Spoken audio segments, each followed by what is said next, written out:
एक आम शख्स जो ना तो पढ़ा लिखा था और ना इसके पास कोई प्रॉपर बिजनेस प्लान था। वो इंसान शायद जिसको अपना नाम भी नहीं लिखना आता था, लेकिन इसी शख्स ने अपने एक आम आइडिया और एक छोटे से एक्सपेरिमेंट के जरिए चिटोज लेस कंपनी से करोड़ों रुपए कमा लिए। इसके अलावा इस आदमी ने चिटोज कंपनी में अपना नाम भी बनाया और अपने आप को पूरे अमेरिका में फेमस करवाया। यहाँ हैरानी की बात ये थी कि जिस आइडिया की मदद से इस आदमी ने चिटोज कंपनी से नाम और पैसे कमाए, वही आइडिया इससे पहले चिटोस कंपनी के बाकी सब एम्प्लॉयज के मन में क्यों नहीं आया।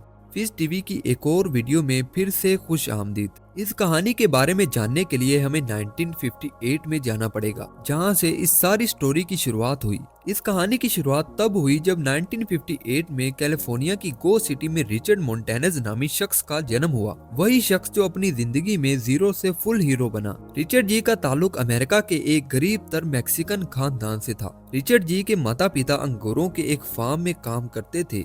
फार्म की नौकरी से सिर्फ इतना ही कमा पाते थे कि घर का खर्चा ही बड़ी मुश्किल से पूरा होता था। ऊपर से रिचर्ड जी के साथ इसके और 9 बहन भाई थे। ये 10 बहन भाई और इनके माता पिता यानी टोटल 12 लोग घर छोटा होने की वजह से एक कमरे में ही रहते, सोते और गुजारा करते। रिचर्ड जी स्कूल तो जाते थे, लेकिन पढ़ाई इनके सर के ऊपर से गुजर जाती थी, क्योंकि रिचर्ड जी के लिए इंग्लिश लिखना दूर की बात, इनको इंग्लिश बोलनी भी नहीं आती थी। रिचर्ड जी स्कूल में सारा दिन चुपचाप बैठकर गुजारते और दूसरे बच्चे इनकी इंग्लिश वीकनेस का मजाक उड़ाते। इनके घर के हालात इतने गरीबाना थे कि रिचर्ड जी रोज स्कूल एक ही यूनिफॉर्म पहनकर जाते और इसी यूनिफॉर्म को महीना महीना इस्तेमाल करते। अपने घर के गरीबाना हालात और अपनी वीकनेस को देखते हुए रिचर्ड जी ने स्कूल छोड़ दिया और घर के हालात बेहतर करने के लिए छोटी छोटी नौकरियां करने लगे। अपनी जिंदगी की शुरुआत में छोटी नौकरियां और कम सैलरी की वजह से रिचर्ड जी बहुत मायूस होने लगे। रिचर्ड जी को लगता था कि वो कभी भी कामयाब नहीं हो पाएंगे।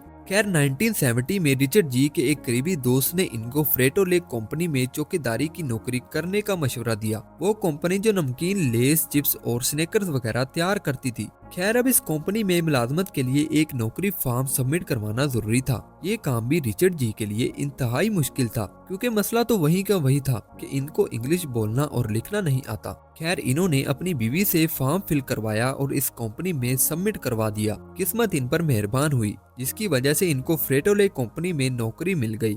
इस कंपनी में इनका काम तो चौकीदारी का था, लेकिन रिचर्ड जी खुद को इस कंपनी का अहम हिस्सा समझकर यहाँ काम करने लगे। रिचर्ड जी अकेले यहाँ चौकीदारी ही नहीं, बल्कि चौकीदारी के साथ साथ यहाँ फर्श सफाई और बाथरूम सफाई का भी काम करते थे। रिचर्ड जी अपने इस काम यानी इस छोटे से काम को भी बड़ी अहमियत देते। रिचर्ड जी अक्सर काम करते वक्त खुद को कहते थे कि ये फर्श सफाई या चौकीदारी नहीं कर रहे, बल्कि ये दुनिया की बेहतरीन चिप्स बनाने में इस कंपनी की मदद कर रहे हैं। काम से इतनी लगन थी कि रिचर्ड जी ने यहाँ चौकीदारी करते करते 10 साल गुजार दिए। 1970 से 10 साल चौकीदारी के बाद 1980 वो टाइम था जिसमें इनकी किस्मत बदलने वाली थी, यानी the turning point of Richard ji life. 1980 में फ्रेटोले कंपनी को एक मसला पेश आया कि एकदम से अमेरिका में इनकी चिप्स लेज की सेलिंग कम से कम होने लग गई, जिसकी वजह से ये कंपनी नुकसान उठाना शुरू हो गई। अब जैसा कि रिचर्ड जी को इस काम और कंपनी से लगन थी, तो इसलिए रिचर्ड जी इस कंपनी को तबाह होते नहीं देखना चाहते थे।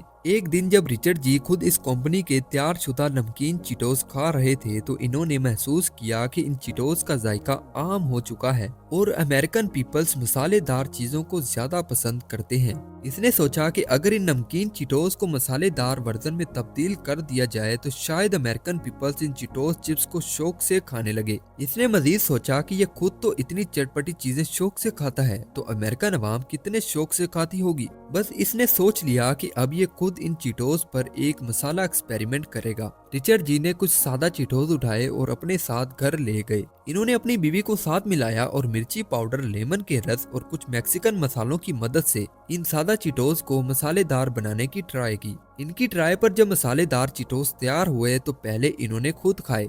जब खुद को ये चिटोस लाजवाब लगे तो इन चिटोस को खुद चखने के बाद रिचर्ड जी ने अपने दोस्तों और खानदान वालों को भी ये चिटोस खिलाए। रिचर्ड जी ने जिन जिन को भी ये चिटोस खिलाए वो इन चिटोस के फैन हो गए। अब रिचर्ड जी को इस बात का पूरा यकीन तो हो चुका था कि अगर ये चिटोस इनको और इनके दोस्तों को पसंद आए हैं तो पूरी अमेरिकन अवाम को भी जरूर पसंद आएंगे। अब रिचर्ड जी खुद इन चटपटे चिटोस को सारी अवाम तक नहीं पहुंचा सकते थे, इसलिए रिचर्ड जी ने अपना ये आइडिया फ्रेटोले कंपनी को देने का सोचा। ताकि कंपनी इस आइडिया के जरिए नुकसान से बच सके और दूसरा फायदा कि चटपटे लेस सारी आवाम तक पहुंच सके।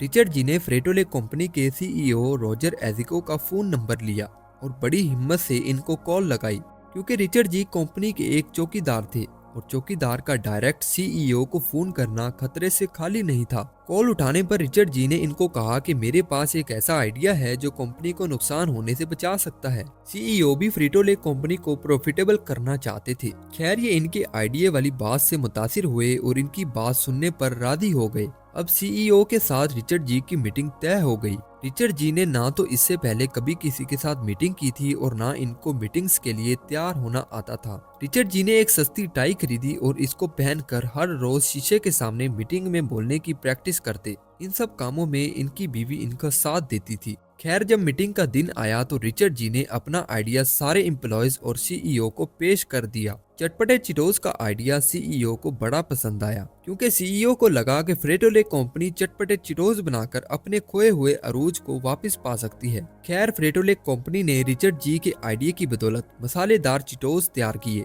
और इनको फ्लेमिंग हॉट चिटोस का नाम देकर मार्केट में नए वर्जन के तौर पर लॉन्च कर दिए। बस इन चिटोस का लॉन्च होना ही था कि कुछ ही दिनों में ये चिटोस सारे अमेरिका में तेजी से खाए जाने लगे। चंद ही दिनों में फ्लेमिंग हॉट चिटोस अमेरिका का ब्रांड बन गया। ये स्नैक्स अमेरिकन अवाम को इतने पसंद आए कि जो फ्रेटोले कंपनी पहले नुकसान में जा रही थी अब वो प्रॉफिट कमाने लगी। फ्रेटोले कंपनी को जब दिन ब दिन तरक्की मिलने लगी तो इन्होंने रिचर्ड जी को चौकीदारी से हटाकर अपना एक खास मेंबर बना लिया। अब इसके बाद मिस्टर रिचर्ड जी की निगरानी में फ्रेटोले कंपनी ने flaming hot Doritos, flaming hot popcorns जैसे ब्रांड भी तैयार किए, जिससे फ्रेटोले कंपनी को और मजीद तरक्की मिलने लगी। मिस्टर रिचर्ड जी ने फ्रेटोले कंपनी में 40 साल से ज्यादा काम किया। इतने अरसे में मिस्टर रिचर्ड जी ने इस कंपनी से लाखों नहीं बल्कि करोड़ों रुपए कमाए। शायद किस्मत मिस्टर रिचर्ड जी की जिंदगी बदलना चाहती थी, इसलिए मसालेदार चिप्स का आइडिया भी सिर्फ इनके जहन में ही आया। मिस्टर रिचर्ड जी की जिंदगी से हमें कुछ सीखने को भी मिलता है।